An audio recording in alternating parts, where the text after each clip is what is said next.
धृतराष्ट्र उवाच धर्मक्षेत्रे कुरुक्षेत्रे समवेतायुयुत्सवः मामका पाण्डवाश्चैव किमकुर्वत संजय। अर्थ। धृतराष्ट्र ने कहा है, हे संजय, कुरुक्षेत्र की पवित्र भूमि पर युद्ध करने की इच्छा से एकत्रित होने के पश्चात मेरे और पांडु के पुत्रों ने क्या किया। व्याख्या।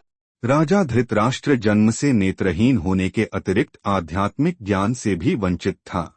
अपने पुत्रों के प्रति अथाह मोह के कारण वह पांडवों के न्यायोचित राज्याधिकार को हड़पना चाहता था।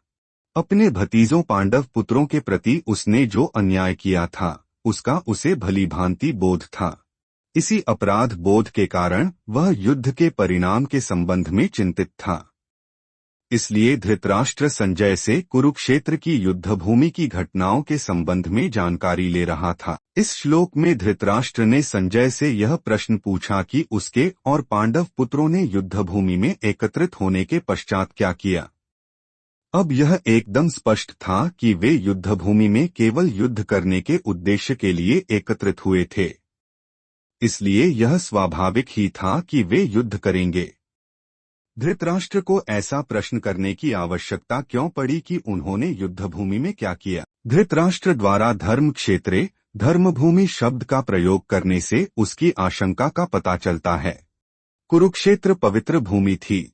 शतपथ ब्राह्मण में इसका वर्णन कुरुक्षेत्र देव यजन के रूप में किया गया है, अर्थात कुरुक्षेत्र स्वर्ग की देवताओं की तपोभूमि है। इसलिए इस भूमि पर धर्म फलीभूत होता है।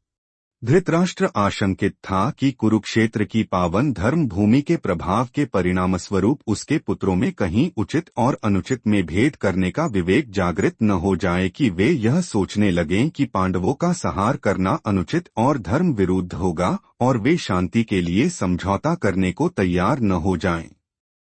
वह सोचने लगा कि यदि उसके पुत्रों ने युद्ध विराम या संधि का प्रस्ताव स्वीकार किया तो पांडव निरंतर उनकी उन्नति के मार्ग में बाधा उत्पन्न करेंगे।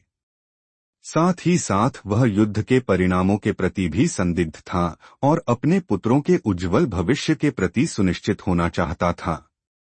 इसलिए उसने संजय से कुरुक्षेत्र के युद्धस्थल में हो रही गतिविधियों के संबंध में पूछा, जहां दोनों पक्षों की सेनाएं एकत्रित हुई थीं।